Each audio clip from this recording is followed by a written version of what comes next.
Here are 5 lead generation mistakes you need to avoid in order to boost your B2B sales. Generating leads is the lifeblood of sales, but it's easy to fall into traps that can actually hamper your success. Today, we're tackling this head on by highlighting 5 common mistakes you absolutely need to avoid in your lead generation strategies. Hey there, I'm Paul Fernandez, Growth Captain at The Growth Guys, and today we're going to look at 5 lead generation mistakes you should avoid. We all know the importance of bringing in new clients, but how do you ensure that you're doing it effectively?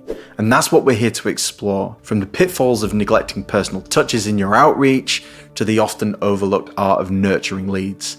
And today we've got you covered. So let's get straight to it and have a look at mistake number 1, prioritizing quantity over quality. The first one is a big trap that many fall into, chasing after countless leads and thinking more is better.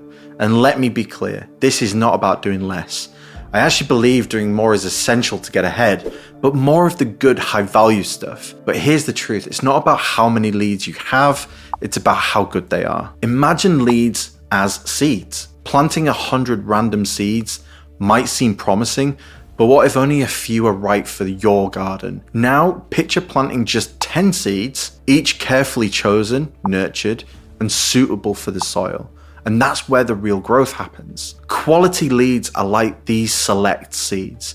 They're the ones genuinely interested in what you offer, the ones who really need your solution. These leads are more likely to blossom into lasting relationships. So how do you go and find these golden leads? Firstly, it starts with understanding your ideal customer. Delve into their world.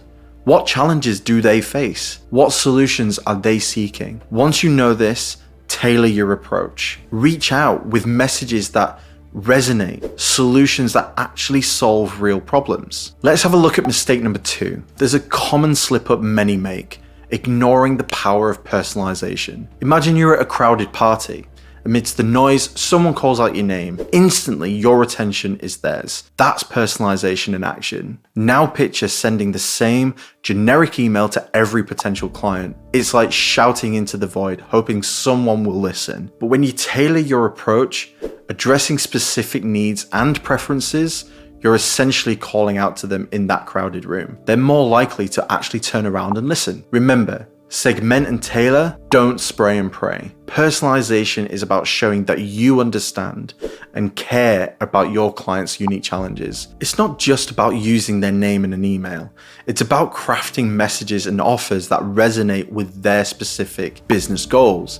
It's just about being relevant. Yet here's the thing, many businesses miss this.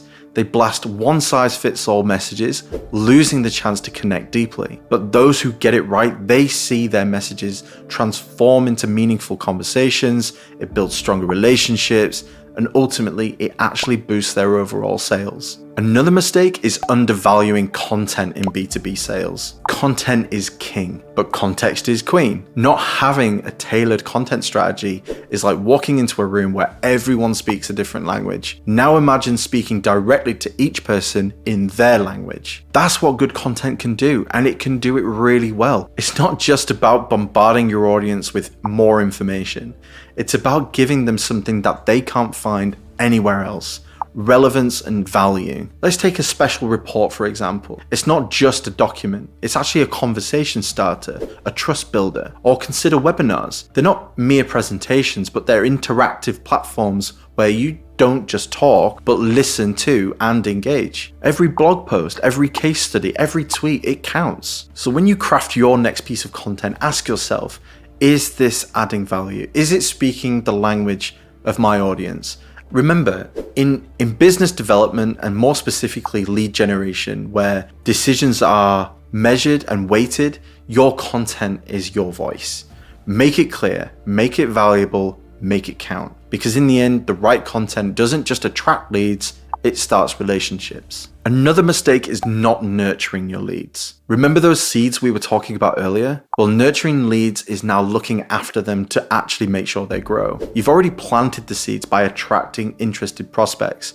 Now the real work begins. It's not enough to just gather leads, you need to guide them through. Some of these leads need more attention than others, and some need less.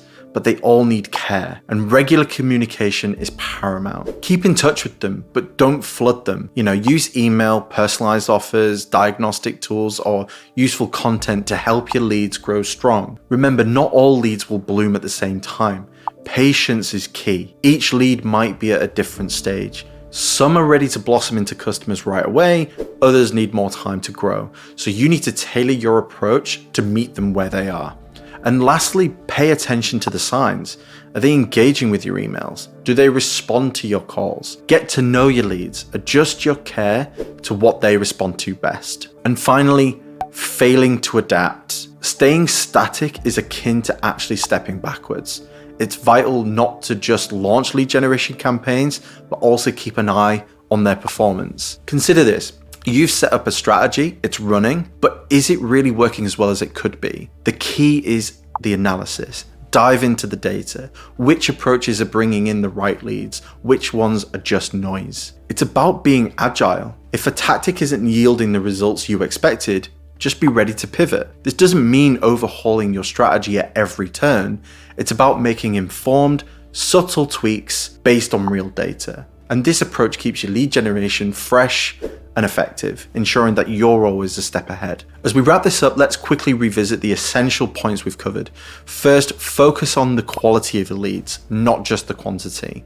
It's better to have a few leads that are genuinely interested than a crowd who'll never convert. Then remember, personalization is your golden key in B2B lead generation. It's all about making your client feel uniquely understood. Don't forget, content is your silent salesman.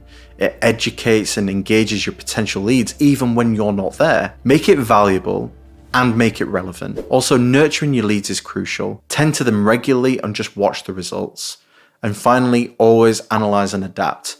What worked yesterday might not work tomorrow, so stay agile and be responsive to change. If you're a little earlier in the journey or just starting out and figuring out your positioning, check out this earlier video around brand positioning mistakes so you know what not to do. If you found this information helpful, please hit that like button. It lets me know that you're finding this type of content valuable. Thanks again for watching, keep growing, and I'll see you next time.